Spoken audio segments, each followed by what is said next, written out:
parce que à donner systématiquement quand il y a une manifestation ou un soulèvement, finalement le gouvernement fait du saupoudrage. Alors on va augmenter le SMIC, mais comme on ne sait pas comment faire, on va augmenter en réalité des aides, on va donner des primes aux policiers et puis finalement on va leur payer leurs heures supplémentaires ou essayer de s'arranger avec eux. Mais en réalité on se rend bien compte qu'on est uniquement dans la réaction maintenant. Le gouvernement n'a plus de direction, il n'y a plus de sens dans leur action.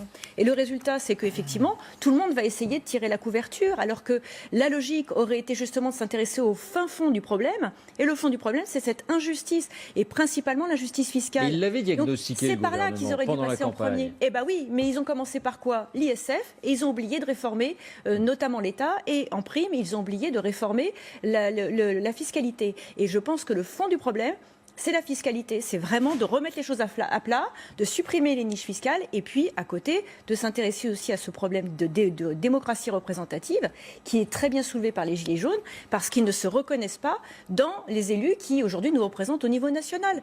4,6% des parlementaires appartiennent à des classes ouvrières ou employées. C'est quand même assez choquant de se dire que les gens qui sont dans la rue actuellement ne sont absolument pas représentés. Est-ce qu'il est condamné à gérer les urgences, Emmanuel Macron, désormais? Et pour l'instant, il gère une survie, il gère sa propre survie.